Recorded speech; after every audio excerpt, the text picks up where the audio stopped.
Olá, o debate está no ar, você já sabe, no Facebook do Canal Futura. Estamos ao vivo toda quinta-feira na tela da TV, toda terça às 9 da noite. Ou ainda, se você preferir, encontra todas as nossas edições lá no Futura Play. E por aí, como anda a sua saúde? O que você tem feito para cuidar do seu bem-estar, para manter o seu peso ideal? Bom, se está rolando uma dificuldade por aí, muita calma nessa hora. As questões ligadas ao excesso de peso e à obesidade, por exemplo, não dependem apenas do esforço em manter uma dieta saudável e da genética. As condições dos ambientes em que as pessoas nascem, crescem e se desenvolvem, desde os primeiros momentos da vida, também influenciam. Por isso é tão importante pensar nas cidades como espaços saudáveis. Desde 1949, todo 8 de novembro marca as discussões do Dia Mundial do Urbanismo. Aqui no Brasil, a data para pensar os rumos do desenvolvimento das cidades e das metrópoles se tornou oficial em 1985. E desde lá, o que tem mudado nas políticas públicas? Como tem sido a nossa vivência em espaços cada vez mais cheios e, em algumas vezes, com altas taxas de poluição? Bom, esses são alguns temas pesquisados pelo médico Paulo Saldiva, que está conosco aqui no estúdio no programa de hoje. E também é tema de estudos da arquiteta Maíra Rocha, que também é uma das nossas convidadas. No programa de hoje, então, vamos falar sobre os desafios para as cidades se tornarem lugares para se viver melhor. É um desafio e tanto, já que, segundo estimativas da ONU, o mundo deve ter 41 megalópolis com mais de 10 milhões de habitantes em 2030. E é falando sobre a qualidade do ar de uma dessas cidades que a gente começa o nosso programa de hoje, então vamos conferir. Esta imagem mostra Nova Delhi com menos poluição. Esta outra revela a capital indiana tomada por uma névoa de partículas nocivas. O ar venenoso toma a capital indiana nesta época do ano. O frio e a ausência de vento mantêm as partículas tóxicas perto do solo. E os níveis de poluição disparam devido às queimadas realizadas por agricultores. A embaixada americana registrou uma concentração de partículas finas de mais de 620 microgramas por metro cúbico de ar nesta segunda-feira, 25 vezes maior do que o recomendado pela Organização Mundial de Saúde. A intensidade do ar poluído aumenta o risco de doenças cardiovasculares e câncer de pulmão e é muito mais perigoso para as crianças. A poluição atmosférica não é uma exclusividade de Nova Delhi. O problema atinge também quase todo o norte da Índia nessa época do ano. Segundo a OMS, 14 das 15 cidades que mais têm o ar contaminado estão no país.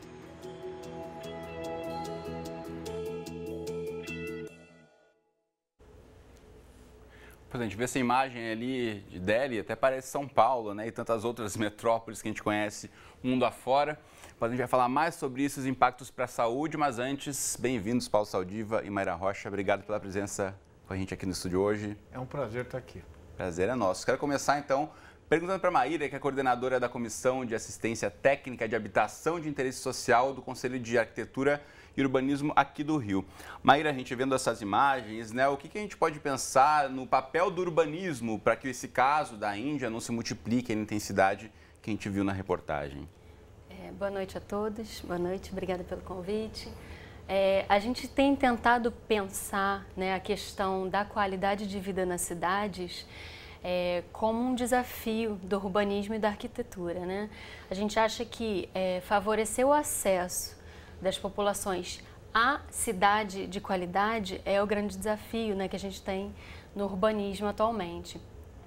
E especialmente para as populações mais carentes, né? Porque a gente sabe que os efeitos são em todo o território urbano, mas estão concentrados mais drasticamente em determinadas comunidades que estão mais periféricas ou em espaços mais vulneráveis, né? Então a gente tem pautado esse tema dentro do Conselho de Arquitetura e Urbanismo de promover, né, o acesso à arquitetura e ao urbanismo como forma de potencializar uma cidade, uma qualidade de vida maior para essas pessoas.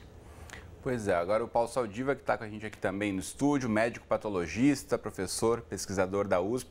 Saldiva é conhecido por ser um ciclista, né, por paixão, tem essa vocação aí pela bike, também um grande conhecedor da cidade de São Paulo, também é autor do livro que está aqui na minha mão, vou mostrar para você, Vida Urbana e Saúde, os desafios dos habitantes de metrópoles. Saldiva, você que sabe bastante sobre essa questão de saúde e cidade, é sabido que os gases emitidos pelos veículos automotores, pela construção civil, também têm grande contribuição para a poluição urbana, né? Quais são os principais efeitos dessa exposição para a nossa saúde? Bom, primeiro é um prazer estar aqui, Cris, estar aqui do lado da professora Maíra. Hoje, a poluição do ar é o novo tabaco. O risco é menor que o tabaco, só que a diferença é que todo mundo está exposto. Bebês, gestantes, indivíduos idosos, você não tem uma escolha individual. Né? Então, a poluição do ar, tudo que está no maço do cigarro, câncer de pulmão, infarto cerebral, infarto do miocárdio, baixo peso ao nascer, e hoje suspeita tudo isso com nível de certeza. E talvez com uma grande probabilidade de alterações cognitivas. Quer dizer, você ter, quando está se formando o cérebro da criança, você começa a ter perda da capacidade dos neurônios conversarem consigo mesmo. Leia-se autismo e distúrbio de atenção. Então, isso tem sido objeto de estudo e, para se ter uma ideia, Cris, no mundo morrem 7 milhões de pessoas por ano de poluição do ar. No Brasil, 50 mil. Na região, no estado de São Paulo, 14 mil. Na região metropolitana de São Paulo, 7 mil mortes ano, pessoas que vão embora antes do tempo. Por causa da poluição. Por causa da poluição do ar.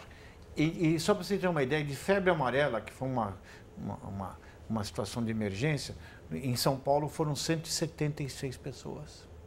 Porque está no colo da saúde fazer vacinação e fazer extermínio dos vetores. Mas a saúde não prescreve modelo de transporte, matriz de combustível e uso e ocupação do solo. Então a saúde faz o diagnóstico, mas o cirurgião está aqui do meu lado, a professora Maíra, que vai ter que planejar formas de consertar o que foi feito torto, por desconhecermos no passado os efeitos que hoje temos, ou porque existem interesses comerciais muito importantes, antagônicos, e é difícil ter consenso mesmo, né? Então, é por aí que a gente... Ou seja, o habitat natural... A professora Maíra é a pessoa que vai construir a sociedade protetora do ser humano. Muito bem, a gente vai saber mais sobre isso como, né? Mas a gente sabe importantíssimo o papel dos governos, também das indústrias e de todos nós, né, como sociedade, aí para a gente saber como encontrar meios para que o aumento da temperatura global, por exemplo, fique limitado em até 1,5 graus Celsius, né? Essa é uma das questões muito discutidas já lá na ONU, e a questão do aquecimento global volta a ser discutida agora, no mês de dezembro, na COP24, a Conferência do Clima das Nações Unidas, que dessa vez acontece lá na Polônia. Mas como a gente vê agora no destaque da redação, que tem na tela para você, moradores de algumas cidades como São Paulo já se aproximam de um aquecimento próximo dos 3 graus Celsius. Os dados são de um estudo brasileiro do programa USP Cidades. Então, pergunto para a Maíra, já que temos que começar a tentar encontrar essas soluções, né? A gente sabe mais enchentes às margens dos rios, elevação do nível do mar. Quais outras consequências a gente pode já tentar prever dessa elevação de temperaturas e, consequentemente, aí para a vida nas cidades? A gente tem uma gama de efeitos, né, desse mau uso, né, dos recursos do planeta. Mas a gente também tem efeitos que são do próprio projetar a cidade voltado para o carro, né, para o combustível fóssil, voltado para a menor parte da população, né? Então, assim, a gente, durante muitos anos, projetou cidades para carros em detrimento de pedestres, de bicicleta, de transporte público. E isso tem um efeito, né? Assim como a gente também, durante muitos anos, delegou as piores áreas da cidade, como margens dos rios, encostas dos morros, para as populações mais carentes, né? E isso também tem um efeito, né? Os rios tem um movimento natural. E a gente só pensa em enchentes porque a gente ocupa as margens, né? Não era para ser um problema que os rios encham e esvaziem. Mas a gente foi ocupando isso de uma forma a gerar um transtorno, né? A chamada mata ciliar, ali em volta das margens dos rios, é algo que em muitas cidades, né, principalmente quando os rios urbanos acabam sendo tomados ali as suas margens, a gente não tem mais, isso acaba colocando em risco a vida de quem acaba habitando essas regiões. Agora, Saldiva, a gente sabe também que o excesso de água das inundações pode transmitir doenças como leptospirose, isso já é muito conhecido, né? Mas também tem os períodos de seca que podem também causar danos para a saúde. Quando chove em muitas cidades brasileiras, você materializa a promessa, o sonho de todo prefeito, que é levar água e esgoto na porta da sua casa, né? Só que vai tudo misturado. E as pessoas que menos podem é que vão entrar naquela enxurrada que vai para salvar os bens que elas conquistaram com muito esforço. Ou seja, elas vão ter que conviver com a urina do rato, com leptospirose, com o vírus da hepatite, com as enteroviroses, com as salmoneloses. Então, sempre existe um adoecimento por doenças de transmissão hídrica pós-inundação. E quando falta, também fica doente por quê? Quando a água diminui, você faz rodízio, você faz racionamento em algumas áreas, e pelas mesmas frestas que a tubulação manda água para fora, que você perde uma parte no transporte, você começa a absorver, como cai a pressão no tubo, começa a entrar sujeira, quer dizer, você trata no posto, na área de captação e distribuição, mas você contamina ao longo do trajeto.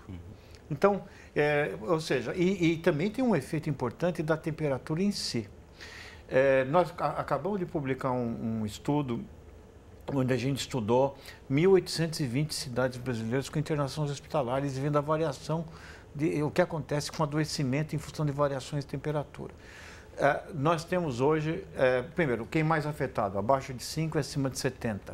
E mais ou menos crianças e idosos. Isso, e 50%, 5% de todas as internações hospitalares do sistema público são devidas a variações de temperatura já no dia de hoje. E é interessante que cada região tem uma vulnerabilidade. O indivíduo, para morrer de frio em Teresina, começa com 23 graus, porque ele foi aclimatizado para isso através de mecanismos fisiológicos. A gente tem um VT sobre Teresina daqui a pouquinho. Até no e programa. Em São Paulo, começa a morrer com 16 graus de frio. E de calor, você começa a morrer em São Paulo acima de 28, 29, que para o teresinense é uma temperatura que ele tira de letra. Então, mostrando que já existem, as cidades são um laboratório natural para prever o que vai acontecer com as mudanças climáticas em escala global. Muito bem, a gente vai fazer agora então uma conexão com Goiânia, falando aqui de cidades diversas pelo Brasil. A capital de Goiás foi projetada com apenas 3 regiões, ruas amplas e bastante arborização, um projeto suficiente para comportar 50 mil habitantes. Mas, 85 anos depois de sua fundação, hoje mais de 1.500.000 habitantes vivem por lá. E a gente vai saber mais sobre essa situação na reportagem da TV UEG, parceira do canal Futura. Goiânia foi um pedaço de modernidade cravado no Cerrado brasileiro.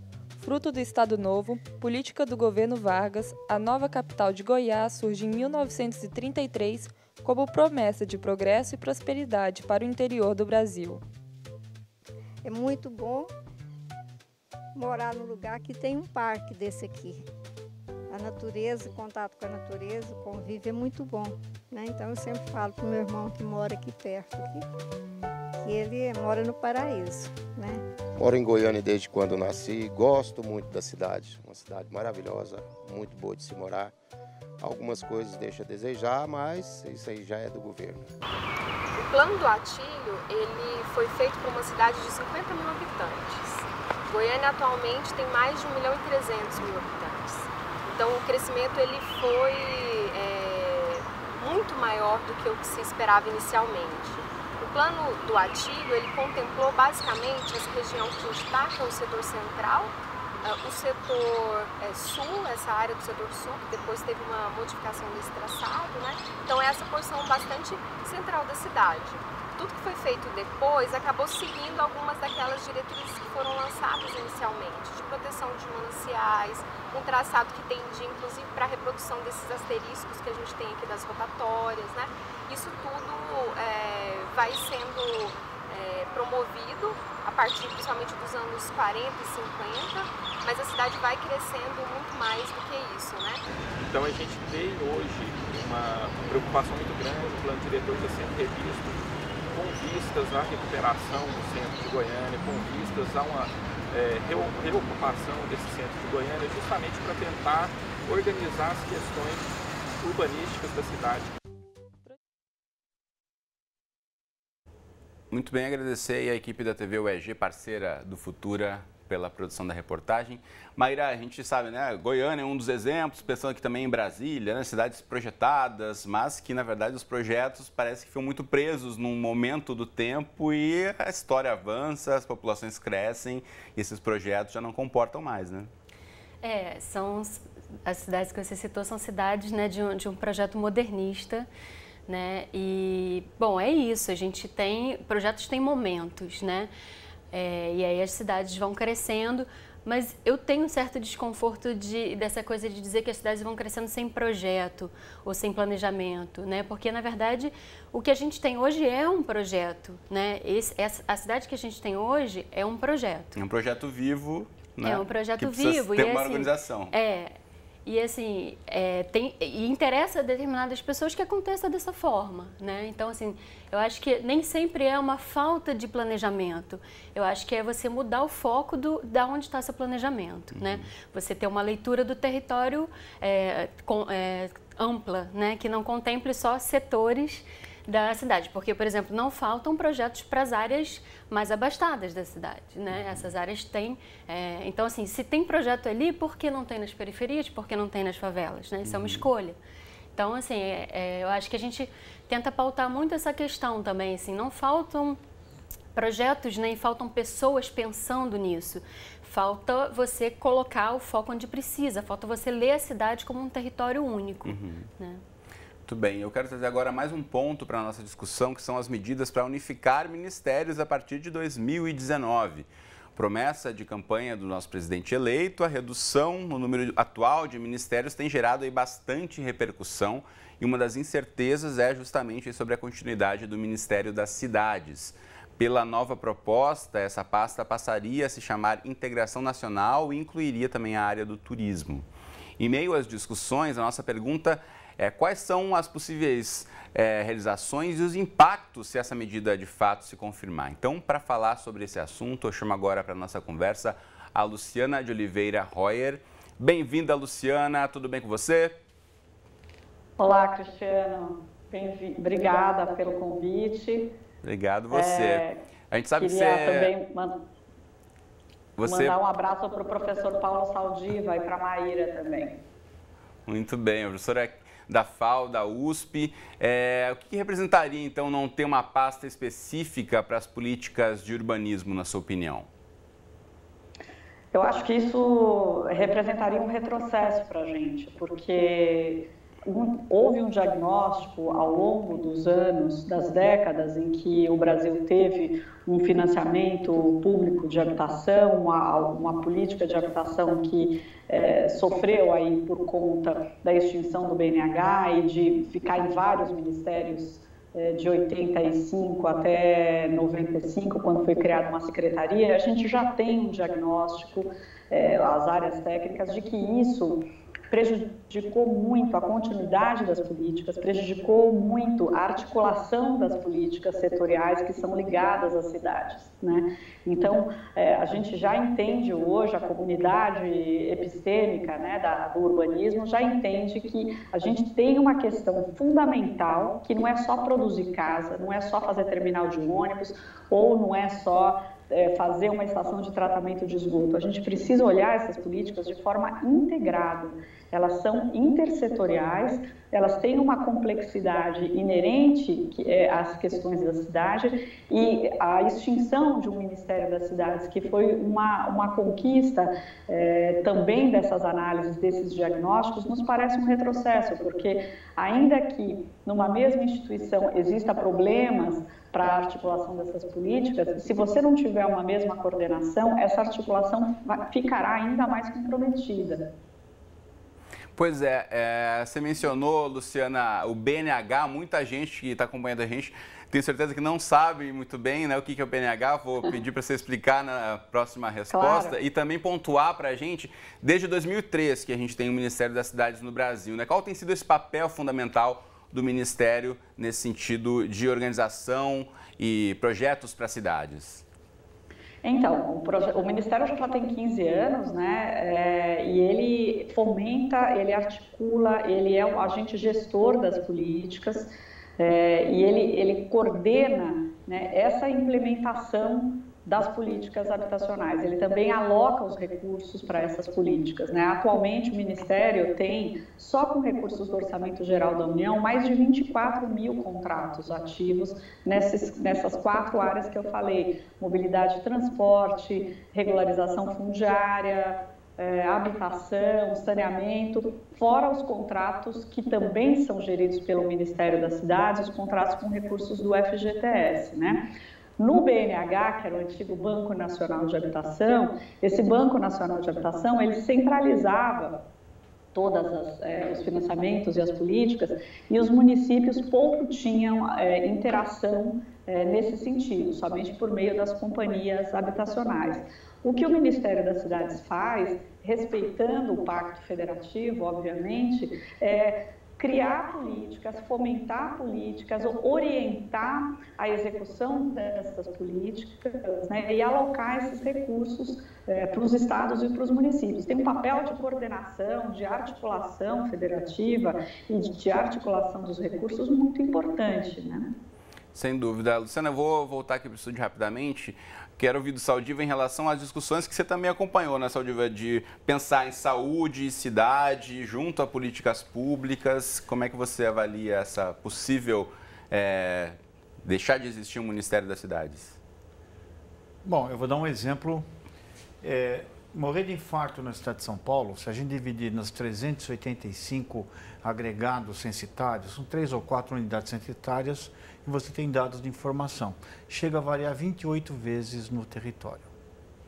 Então, evidentemente que você precisa entender por que algumas regiões com o mesmo nível socioeconômico morrem-se menos do que outras que morrem 28. Quer dizer, você morrer por causa do CEP é inaceitável. Então, as cidades, e inclusive isso permeou outra discussão, que foi a história da fusão do Ministério da Agricultura com o Meio Ambiente. O que estava por trás disso? A ideia de que você está discutindo se vai ou não desmatar, se vai ocupar. E as cidades, onde mora a gente? Por isso que eu falo, o mundo hoje, as pessoas vivem em cidade, 85% dos brasileiros vivem em cidades. E a cidade é um ecossistema complexo e diferente dos outros ecossistemas. Nos ecossistemas normais, darwinianos, quem é menos capaz morre. Na cidade, não. Nós nascemos com esse cabeção grande, não temos mais dente, garra, porque a gente vive em coletividade. Tem até hormônio para isso, para a gente ter esse sentimento de trabalhar em equipe. E com isso, você tem que justamente fazer políticas para preservar aquele indivíduo que vai perder sono porque ele não tem que perder 4 horas na condução, vai perder sono porque ele vai ter que também ele não vai ter tempo de cuidar de si próprio. Só para você ter uma ideia, sem querer ir longe, eu sou patologista, eu faço autópsia. Há 2 semanas atrás, teve um moço que guiava Uber que estava com dor nas costas e febre e tinha que pagar as contas. Ele morreu fazendo um pneumotórax guiando Uber e foi parar lá na gente. Quer dizer, numa cidade que você tem que trabalhar de tal forma que você não tem tempo para adoecer, quantos dos ouvintes podem dizer, vão escolher a folga para ir num pronto-socorro para cuidar de si próprio? Então, isso mostra que esse ecossistema é muito complexo e você precisa dar tempo das pessoas usufruírem a cidade, andarem pela cidade, não serem restringidas a ter várias cidades paralelas que não se conversam dentro dela. E é isso por isso que precisa de uma política consistente de cidades. Muito bem, Luciana, a gente já está encaminhando aqui para o encerramento desse primeiro bloco do nosso debate, mas quero engatar mais uma pergunta para você. A política urbana foi incluída aí na Constituição Brasileira em 2001 com a criação do Estatuto das Cidades, né? Quanto foi possível avançar no direito a uma cidade coordenada e organizada? Então, foi um grande ganho que a gente teve na Assembleia Constituinte, né? Ainda na Constituição de 88, a Constituição conseguiu acessar, colocar 2 artigos, o Fórum Nacional de Reforma Urbana, posteriormente instituído desse jeito, conseguiu esses 2 artigos na Constituição. Em 2001, a gente regulamentou esses 2 artigos por meio do Estatuto das Cidades e a gente conseguiu, ao longo desses anos, trabalhar do ponto de vista de um planejamento integrado dessas questões urbanas. Esse planejamento integrado, por meio de plano diretor, por meio de outros instrumentos urbanísticos, tem auxiliado a gente a conseguir essa articulação tão necessária para as cidades brasileiras. Acontece que não é só planejamento, né? O planejamento ele é fundamental, a gente precisa articular recursos, a gente precisa trabalhar com a vontade política, precisa de uma organização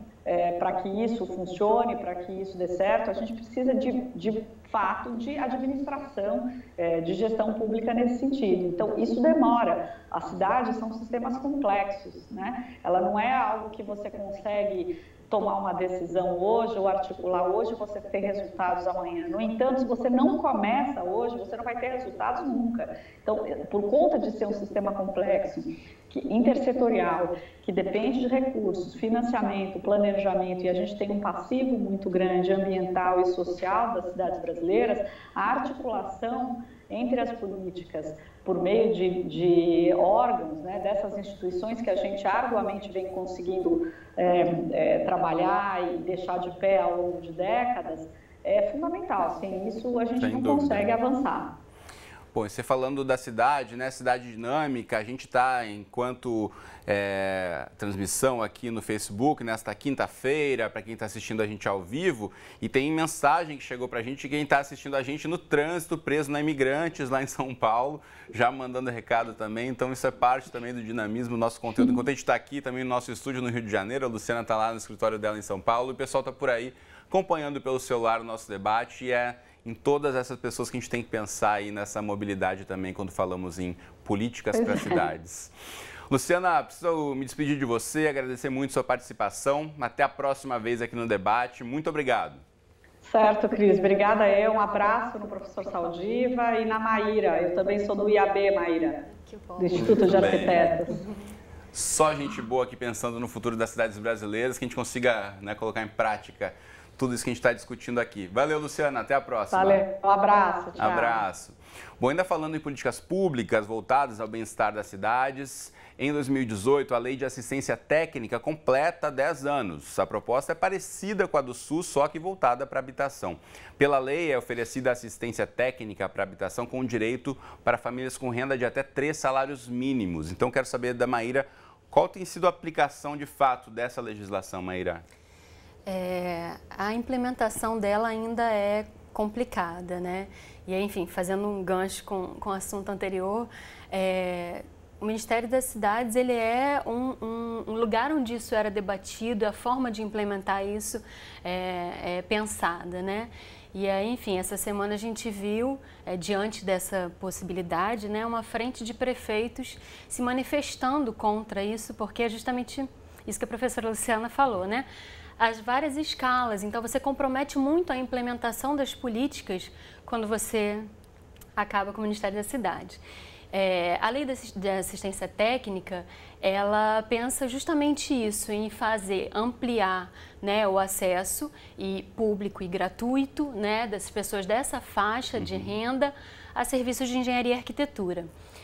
Seria como, um exercício de pensar, se a gente tem o SUS, né, se a gente tem um serviço de assistência de direito, né, gratuita, por que a gente não acha natural ter acesso à arquitetura e urbanismo, né?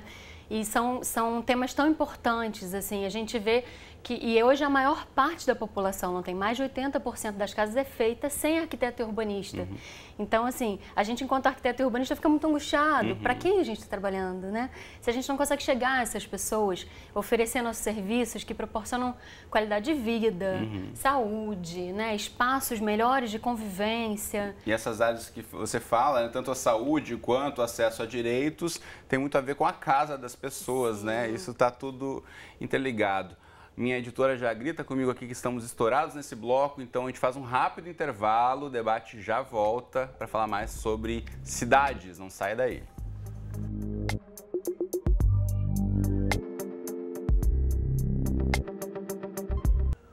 O debate está de volta na companhia dos nossos convidados que seguem conosco aqui no estúdio e falamos hoje sobre os desafios e sobre as vantagens de se morar nos grandes centros. No Brasil, mais da metade da população urbana vive em municípios com mais de 100 mil habitantes. Teresina é um deles. A capital do Piauí tem uma relação histórica com as questões de urbanismo. A gente vai saber mais na produção do curso de jornalismo da Universidade Federal do Piauí, parceira aqui do canal Futura. Instalada estrategicamente na região conhecida como Chapada do Corisco, entre os rios Parnaíba e Poti, Teresina foi criada especialmente para ser a sede administrativa do estado, substituindo a então capital Oeiras. Teresina foi a primeira cidade planejada do Brasil. Fundada no século XIX, em 16 de agosto de 1852, a nova capital do Piauí, projetada por José Antônio Saraiva, então presidente da província, recebeu esse nome em homenagem à Imperatriz Teresa Cristina. Conhecida como Cidade Verde, Teresina é a única capital do Nordeste que não está no litoral. Além disso, é uma das cidades mais quentes do país, com temperaturas que chegam a ultrapassar 40 graus. Apesar do forte calor, muitos moradores afirmam que isso não é o suficiente para deixar de morar na maior cidade do Piauí. É uma cidade grande, mas com áreas de cidade pequena. Eu acho que aqui tem uma questão de familiaridade, né? Todo mundo se conhece, as famílias antigas, todas são relacionadas. Tem uma prova que a gente gosta tanto de Teresina, que eu com 16 anos fui morar em São Paulo, estudar, mas depois de formado, depois de especializado, fiz questão de voltar para cá, minha família toda daqui. E realmente é um lugar que a gente sente muito à vontade. Eu adoro Teresina, né? Assim como em toda grande cidade brasileira, a capital do Piauí também possui muitos dilemas, como por exemplo, a falta de saneamento básico.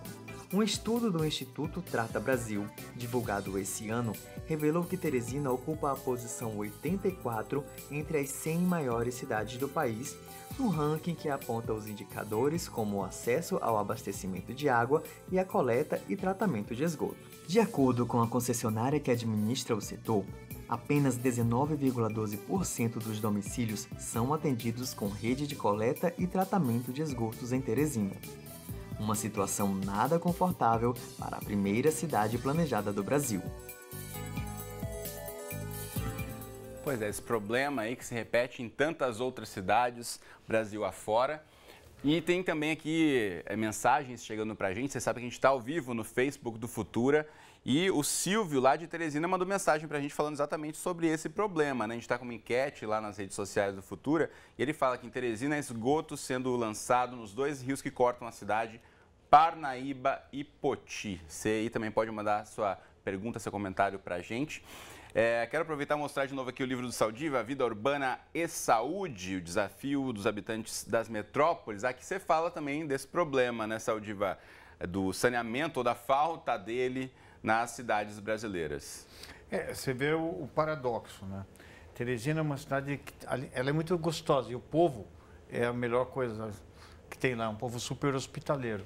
Mas planejaram bem por cima, não planejaram por baixo. Quer dizer, você não fez o saneamento e você tem dois rios que cortam a cidade e que podem ter o mesmo destino que aconteceram com os rios que cortavam a cidade de São Paulo. O Rio Tietê e o Rio Pinheiros, que estão mortos, alguns foram desaparecidos, foram sepultados em vida, como o Tamanduateí, para fazer a avenida em cima. E uma das coisas legais em Teresina é que você pode usar a margem do rio, ao contrário do que a gente fez em São Paulo, que o rio sumiu. Né? Virou via expressa. Virou via expressa, né? Então, se você deixar contaminar o rio e não tratar, você vai perder um aspecto que é muito mais do que o saneamento. Além das doenças, você vai perder um capital cultural e uma oportunidade de convívio muito grande. Então, são princípios que são um pouco mais sofisticados e que valem, porque a cidade tem que viver a partir de princípios e oferecer outras coisas que vão além só da casa que você construiu. Você tem que fazer pontos de encontro. E se você não tiver onde se encontrar ou o rio estiver muito ruim, você vai perder um dos grandes aspectos, que é digamos, a chance de você encontrar uma pessoa andando ao longo de um lugar bonito. Sem dúvida. A Jaqueline Dias também está mandando mensagem para a gente aí, chocada com os dados lá sobre Teresina. Obrigado, Jaqueline, pela companhia, pela audiência.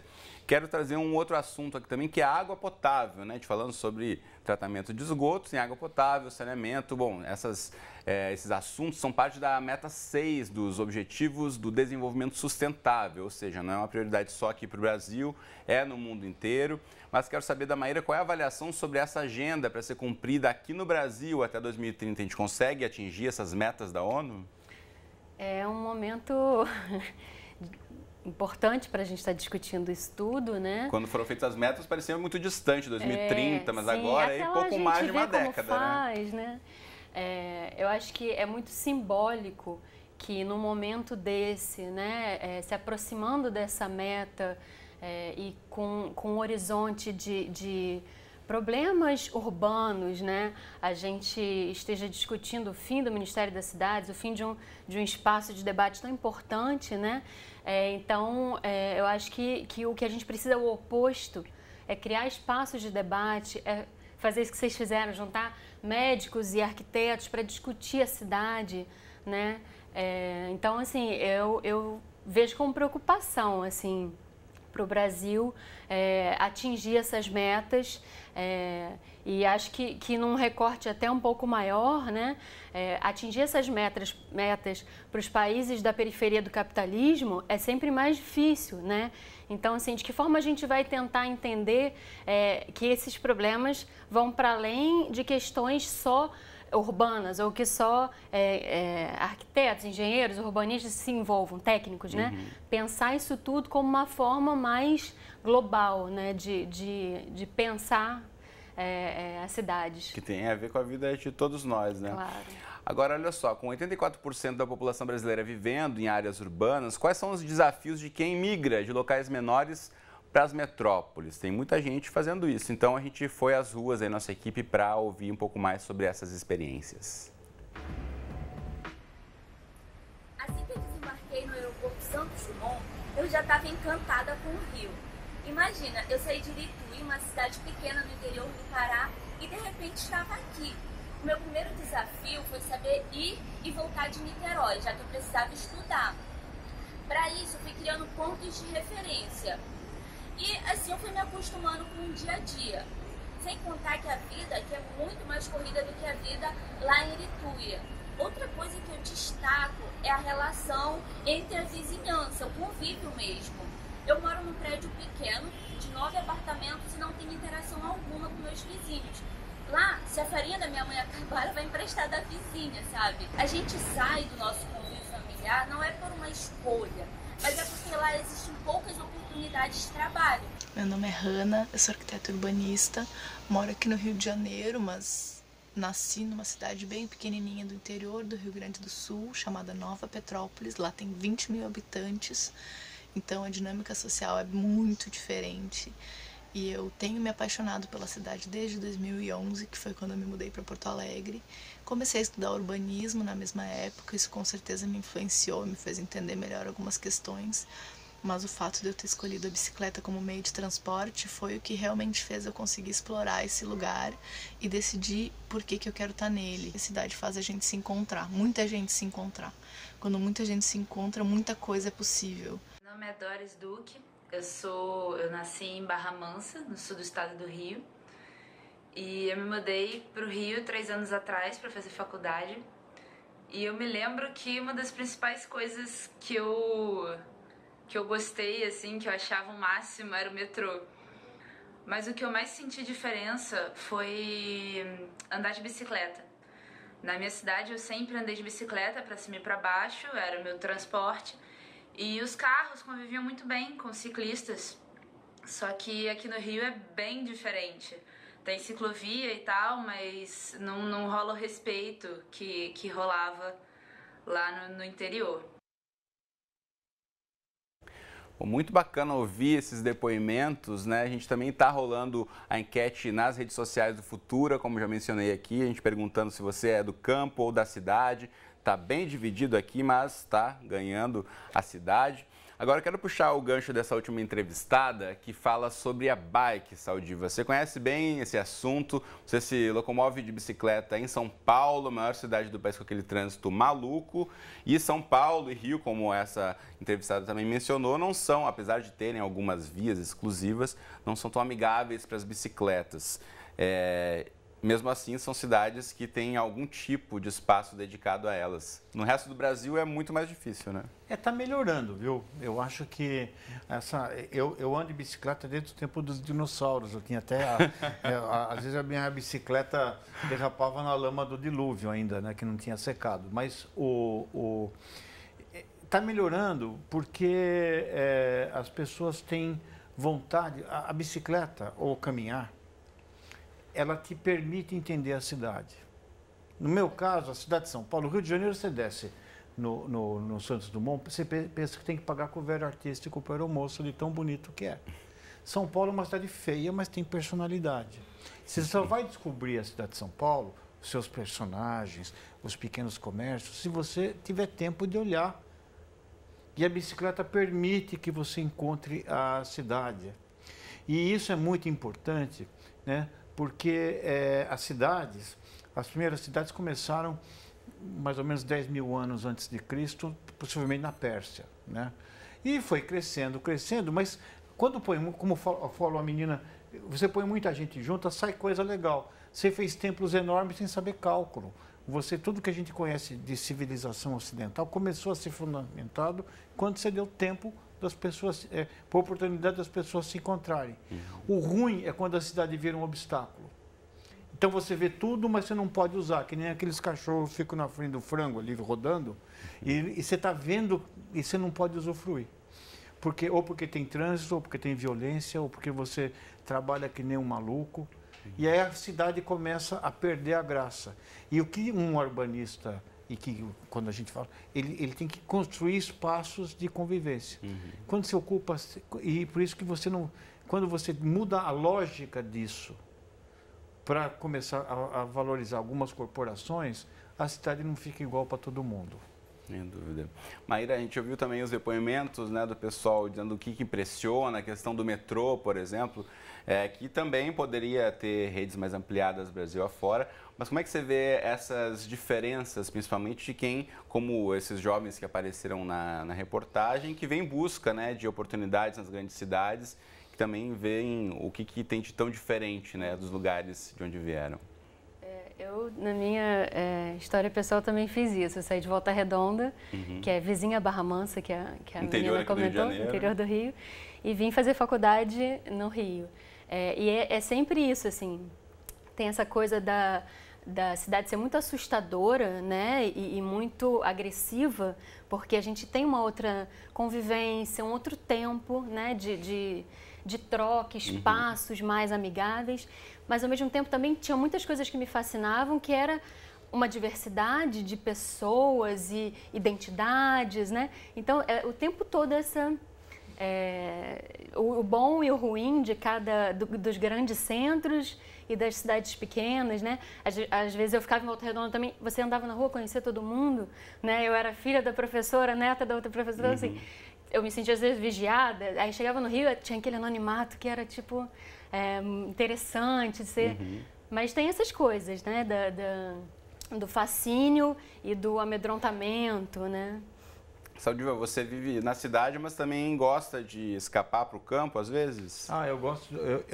Não sou eu. Nós temos uma coisa chamada biofilia, que é a vontade, isso tem até receptor para isso. E tem estudado que crianças que nascem próximas de área verde, que convivem com áreas verdes, têm desenvolvimento cerebral maior, o volume cerebral é maior. E a gente tem alterações físicas.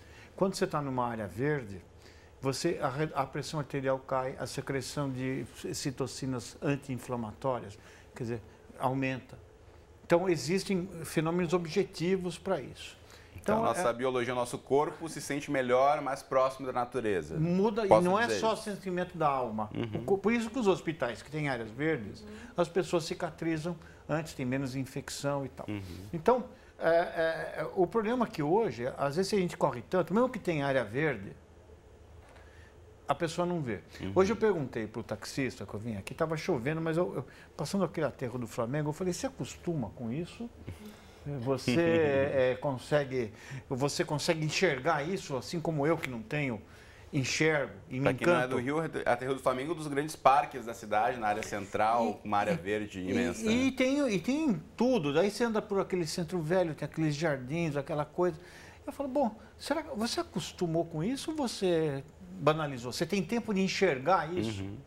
Então, essa é uma outra dificuldade que tem a cidade. Você está tão corrido que você não consegue ter tempo de olhar a beleza que te circunda. Isso que me encanta. E ele falou, já não presto mais atenção. Nem falei, olha mais para a Aterro do Flamengo. Então, olha, eu vou trocar, eu fico guiando seu táxi, você vai lá para São Paulo, né, pegar condicionamento. Bom, a gente vai conferir agora, então, mais uma reportagem que a nossa equipe produziu sobre quem cansou de viver nas grandes cidades e fez o contrário, rumou para o interior. Vamos ver. Fala, galera do debate. Hoje eu vou conversar com a Maria Luísa e com o Romero, que moraram no Rio de Janeiro por anos e se mudaram para uma cidadezinha no interior de Minas Gerais.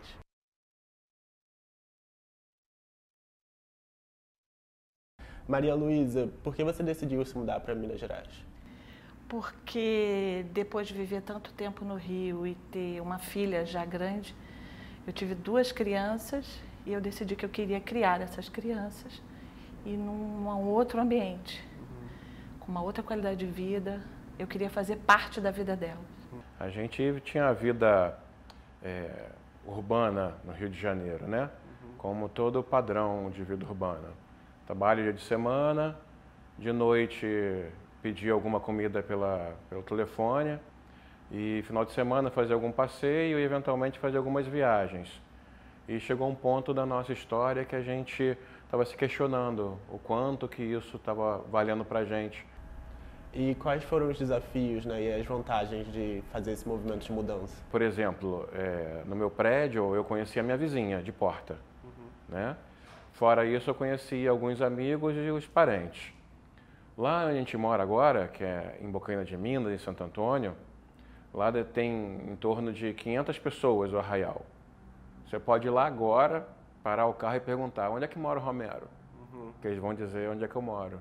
A minha relação com a comunidade, ela existe de fato. Todas as pessoas que estão lá em Santo Antônio conhecem a Luísa e o Romero. E a gente foi cultivar frutas vermelhas, mudamos completamente a nossa vida. Quando existe esse ambiente onde o humano ele está ao tempo todo pulsando e vivo e ativo, você automaticamente é compelido a sair da sua casa e fazer parte da comunidade. É uma vida muito mais autêntica viver na cidade pequena. Muito bem, cada vez mais a gente buscando essa vida mais autêntica, né? Agora, a gente falava um pouquinho sobre a questão do nosso corpo, funcionamento próximo de áreas verdes. Saldiva, eu queria que você falasse um pouquinho mais sobre, para além dessas questões, né, do comportamento, como os nossos entrevistados no VT nos disseram, como é que morar longe dos grandes centros pode influenciar na cura ou no agravamento de uma doença, por exemplo? Então, o que uma cidade faz a mais do que uma cidade pequena? O que aumenta na cidade? Câncer, por causa da inalação de poluentes e comida industrializada. Obesidade, porque o trabalho na cidade mudou tudo.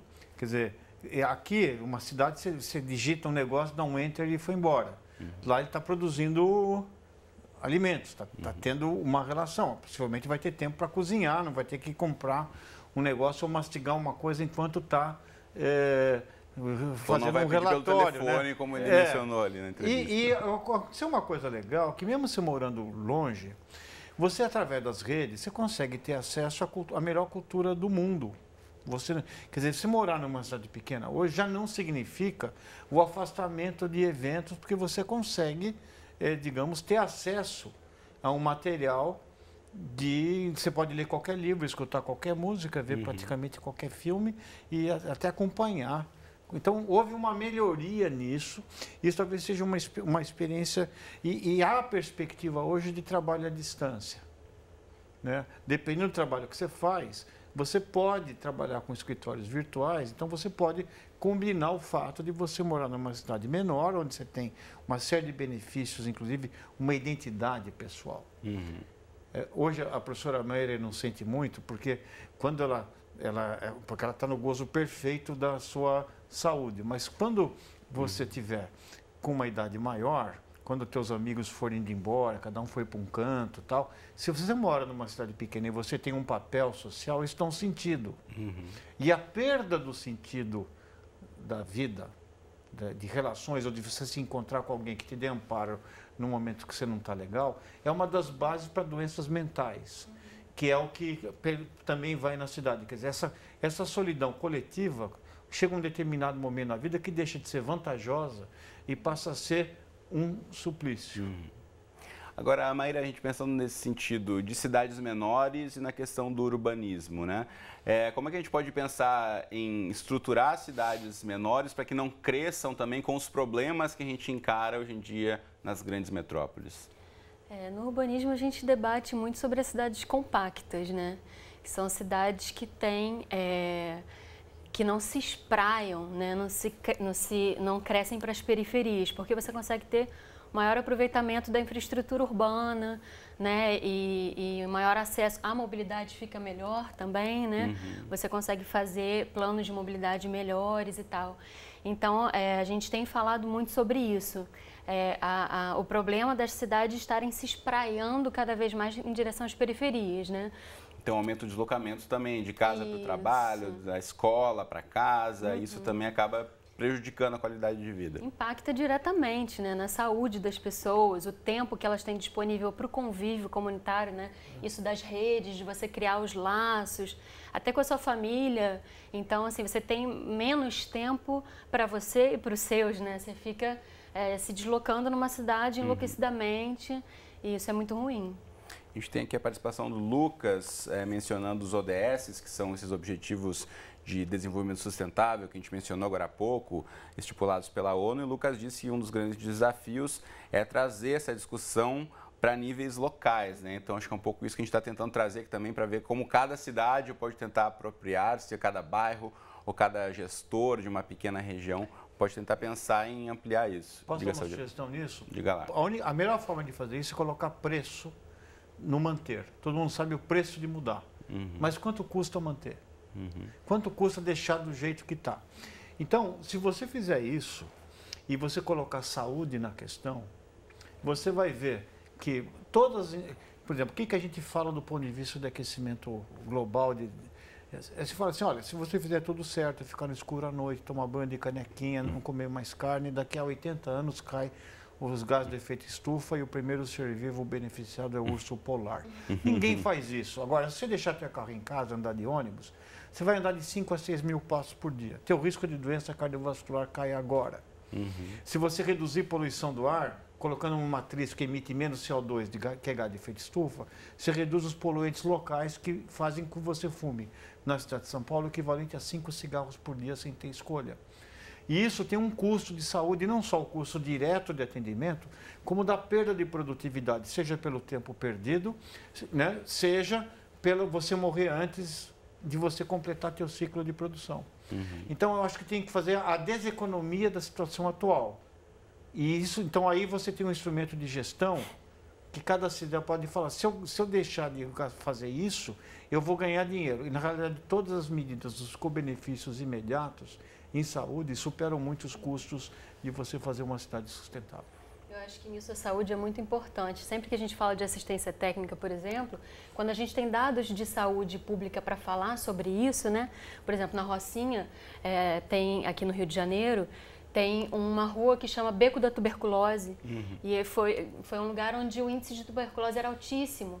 Né? Então, assim, a gente tendo dados concretos, ainda reais... muito resistente. Só explicando, corrijam-me os dois especialistas se eu estiver errado. O beco da tuberculose, porque a construção não tem uma ventilação adequada e isso é um espaço que propicia a doença? Muita gente morando junto. A tuberculose não dá epidemia.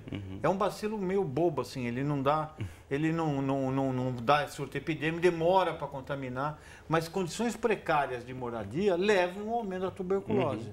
O custo de cuidar disso e depois as complicações seriam infinitamente menores do que você acertar, fazer um projeto de habitação adequado para aquelas famílias.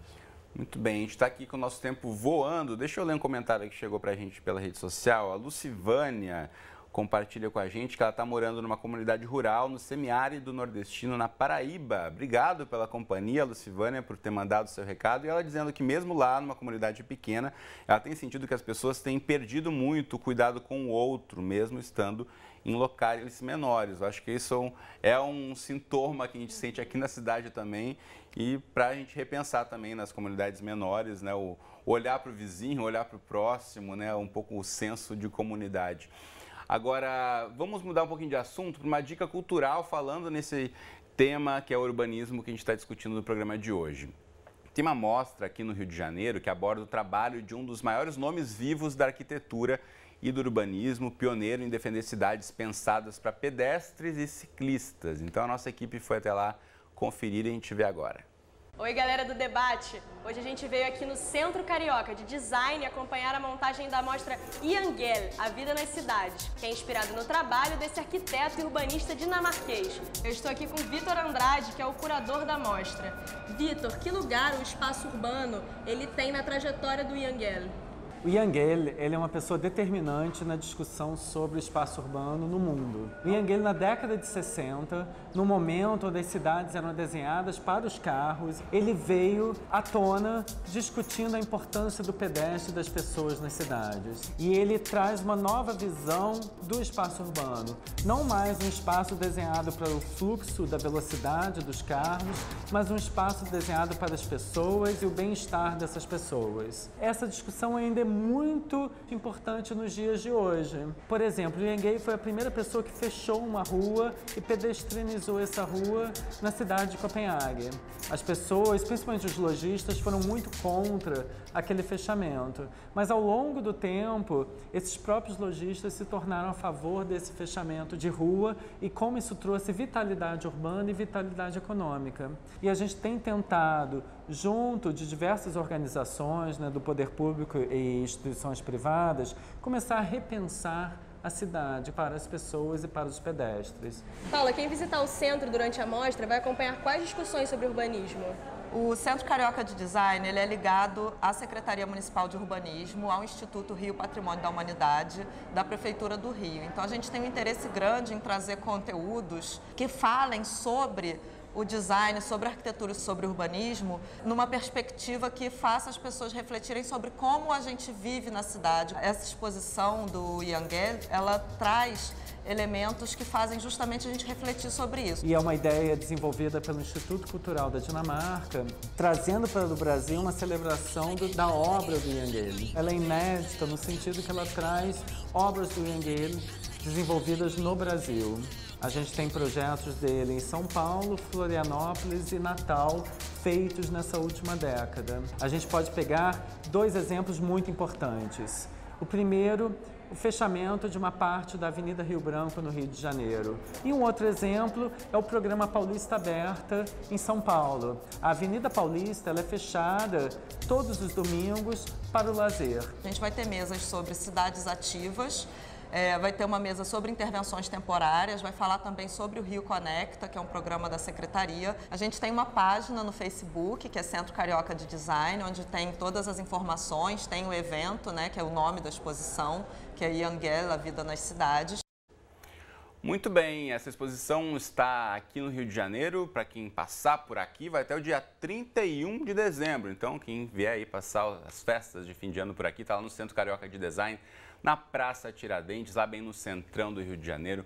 Muito bacana a gente ficar sabendo de tudo isso. Agora, inclusive, aprender um verbo novo, pedestrinizar. para tornar mais acessível ao pedestre. O urbanista aqui está concordando, esse verbo, novidade para o jornalista aqui. A gente tem um minutinho para encerrar, eu queria ouvir conclusões de vocês frente a tudo isso que a gente viu aqui, que tem muito levantamento, já tem muito estudo, a gente está aqui repensando nas nossas cidades, na saúde da nossa população, a gente vê pela quantidade de participações que chegaram para a gente também, tem a ver com a vida de todos nós, né? Como é que a gente pode pensar numa cidade melhor? 30 segundos, Maíra. 30 segundos para pensar tudo isso é muito pouco. Mas eu acho que hoje a gente teve aqui um apanhado de vários temas, né? Que nos preocupam muito, e eu acho que essa perspectiva de colocar o direito à cidade do lado disso dar uma qualidade de vida melhor para as pessoas, né? Acessar arquitetura e urbanismo de uma forma ampla, pública e gratuita para várias pessoas através da lei de assistência técnica, por exemplo, é uma nova forma da gente pensar a cidade para todas as pessoas, né? Ou a cidade para pessoas, para fazer um gancho com o Yangel. Mas eu acho que a gente precisa muito parar para pensar a qualidade de vida de todas as pessoas, né? Então, a cidade como um todo. E eu acho que esse é um grande desafio que a gente tem aí pela frente. Saldivar. Eu acho que a gente tem que mudar princípios, dar um Ctrl Alt Del e repensar os princípios que norteiam o desenvolvimento de uma cidade. Enquanto o Yangel falava de uma cidade para pessoas, o Brasil escolheu a sua capital como uma cidade feita para carros. É uma cidade baseada nos Jetsons, né? Que seria, e mais, que os trabalhadores moravam em cidades satélites, excluídos dos benefícios do plano piloto. Então, isso mostra como que era a cultura do Brasil na época, com uma grande influência das indústrias automobilísticas que estavam, quer dizer, o automóvel foi visto como um passaporte para o Brasil à modernidade. E hoje talvez a gente tenha que aprender um pouquinho que quem mora na cidade são as pessoas e não os carros ou os grandes empreendimentos, e que todo mundo tem direito ao acesso à cidade. E não segregar, como aconteceu, por exemplo, como acontece hoje na capital do Brasil. Muito bem, a gente adora memes na internet, então todo assunto aqui a gente coloca algumas imagens que a nossa produção seleciona. Vamos rapidamente aos memes antes de encerrar. As consequências aí do êxodo rural e da urbanização, com a comparação aí do personagem da Cocoricó, virou um hipster da cidade. O que mais que a gente tem de memes? Também de outro programa, desenho animado, Futurama, o grupo de arquitetura não dorme, né, gente? Isso aí é zoando com os arquitetos aqui, brincadeira com a Maíra também. Obrigado, Maíra, obrigado, Saldiva. Passou muito rápido o nosso programa, foi um prazer conversar com vocês. Obrigada a você, obrigada, Saldiva também. Eu agradeço muito a oportunidade, muito obrigado. Obrigado, professor Cris. Obrigado, você de casa. Você pode conferir todos os nossos episódios do Debate lá no Futura Play. Beijo e abraço. Até a próxima.